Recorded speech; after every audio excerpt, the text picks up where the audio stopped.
Welcome.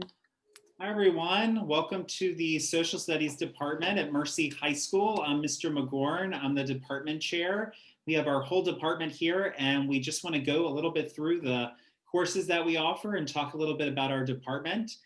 Throughout the presentation, if you would in the chat like to tell us your name and where you're from, we would love that. As well as if you have any questions throughout about the department, just send that in the chat as well. We'll have about 5 minutes at the end for questions. So we really appreciate you being here. Welcome to Mercy. And I'm going to send it now to Mr. Leiden, who's going to talk about the courses that we offer in our department. Yeah, so thank you all for being here. I'm glad to see your interest in social studies and history. So our department is relatively small. All of us are present today, but we are energetic, we're passionate, we love history, we love participating in the Mercy community. It's been a little awkward, obviously, over Zoom this year, but we all participate and volunteer for clubs and activities, as well as our teaching duties. And a lot of those clubs and activities have an econ or government focus, not surprisingly.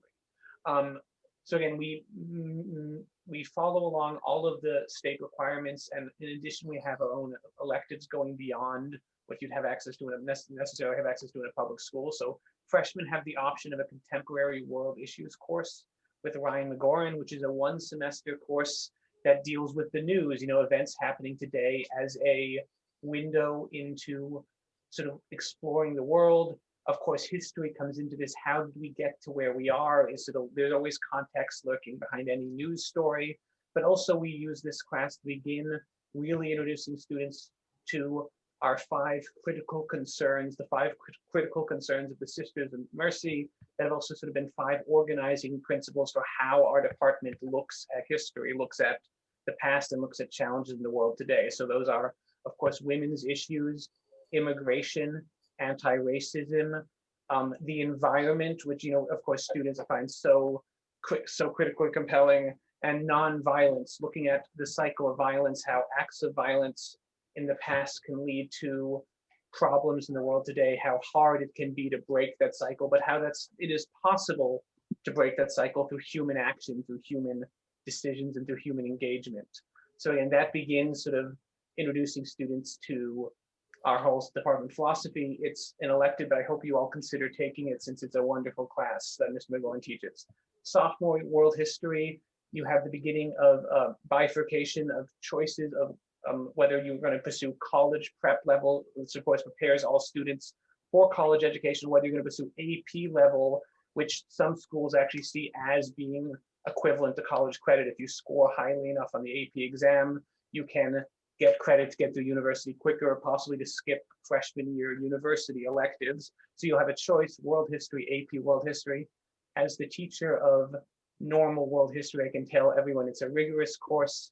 We focus on not just critical thinking, reading and writing, but also on lots of forms of expression, argumentation, oral presentations, backed by images or backed by video, so multimedia presentations. We focus on image analysis, looking at images, asking questions, and seeing how art doesn't just reflect the past, how it can be used to challenge the future, and not just looking at art, looking at maps, looking at charts, and looking at other ways of expressing information.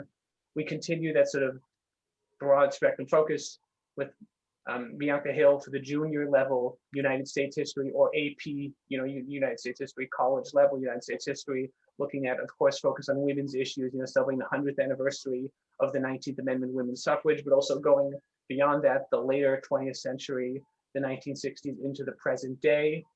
At senior level, students have, we mirror the state requirement of 1 semester of government, and students have an option for AP government and politics course. Also, of course, economics is 1 semester course, just very basics of micro and macroeconomics. So, but also just focusing on understanding data, understanding how data informs decision making. And then finally, the Mr. McGorn's elective AP psychology. I'm a little less confident to explain the inner workings of the brain. It's sort of a bit, but if that's of interest to you, I know the students who are in it really find it incredibly engaging and compelling. So, and of course, on the righteous reminder, we have been dealing with this interesting election and all this questions students have had, and we've tried to be a resource not just for what's in the course, but for their questions, their very real concerns about the news in the world today. Thank you, Mr. Leiden. So yeah, one of the big goals of our department is project-based learning. In all of our classes, we're trying to implement more project-based learning to move away from traditional assessments in a lot of our classes to really be able to utilize the critical thinking skills and creativity of our students. So in that contemporary world issues class, which is an elective for freshmen, it's all project-based learning. Every unit, the students are working on a creative project. So there's the farmers market video, which I'll explain in a minute. In the women's rights unit, students conduct a Me Too interview. We've used StoryCorps from NPR in the past for that. On the unit on immigration, students have to research the story of a refugee, and they create actually a children's book based on the story of that refugee's life. And then all throughout the semester, the students are researching a topic of social justice that they are interested in. This is called the Action Research Project. And instead of just writing the traditional research paper, they have to go out into their community and actually do some type of action related to that issue of social justice that they're focused on. So as I said with the farmers market video, this is from this year. This is one of our most exciting projects for the freshmen each year. Basically, the students are learning about climate change and the connection between meat production and climate change. And so for this project, the students actually have to go to a local farmers market. They have to interview vendors, and they actually have to cook their own vegetarian meal or recipe. And that's then all incorporated into a video so that students can learn the connection between meat production and climate change, and hopefully going forward, eat less meat as well. So it's one of our exciting projects that the students always enjoy. And now Mrs. Hill's going to talk about an exciting project in US history. Thank you, Mr. McGoran. Welcome again, everyone. Thanks for being here on a Sunday. I teach US history and also advanced placement US history. And as Mr. Leiden and Mr. McGoran have said, we work on a tremendous amount of skills, reasoning processes, critical thinking, but also we do a lot of projects because that's really where learning can become a lot more meaningful and a lot more engaging. And so one of the projects that we do junior year is we create a virtual women's rights convention that is set in the mid 1800s. And students work in small groups in order to research a particular group of women living during that time. And then they create videos which they show to their classmates, explaining what these particular groups of women would have wanted in terms of women's rights and what the concerns and lived experiences of these different groups of women. It's a really, really cool project. You can see two examples here. Students had a choice of how they wanted to put this together. Obviously, on the left, you see this is kind of a documentary style, very lovely video. On the right, this particular group decided to animate their entire video. And so it's really not only amazing listening to the concerns of these different groups, but then also the creativity that goes into presenting this information to their classmates. It's really, really fun. And I'm going to turn this over to Mr. Wooten to talk about some of the other work we do at school. Hi, my name is Tom Wooten. I teach American Government and Economics and AP Government and Economics. So right now, obviously in my class, we're talking about the election, the Electoral College. We're talking about gerrymandering because the census is happening. We're talking about all that cool things, and we do some pretty fun activities as well. One of them being a game that they play on the Electoral College. They pretend like they're two presidential candidates and they see if they can win the Electoral College. So it's pretty fun. We also have other things that we do. One of the things that we do is a sojourn to the past trip. Now, usually this is a physical trip where we go onto a bus and we go down to the South and we visit several different sites in the South, the Selma Bridge, the Lorraine Hotel where Martin Luther King Jr. was shot, and various other places as well. But obviously we couldn't do that because of COVID, so we made it virtual. And all of our students got to meet with Joanne Bland, who is a civil rights activist who was part of the Selma March. So she got to talk about her experience and what it was like crossing the bridge and her feelings about that, voting rights the bill, and we talked about voter suppression that's happening as well. So all those things came together for that.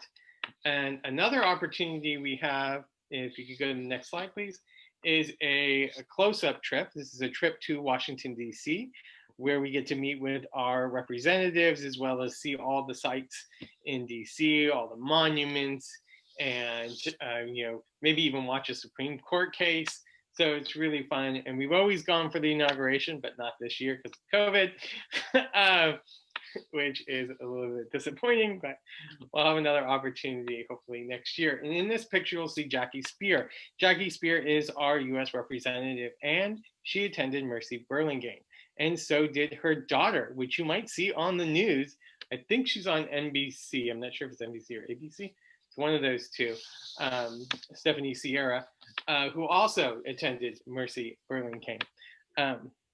So she's very nice. She always talks to us. This is one of our inauguration trips.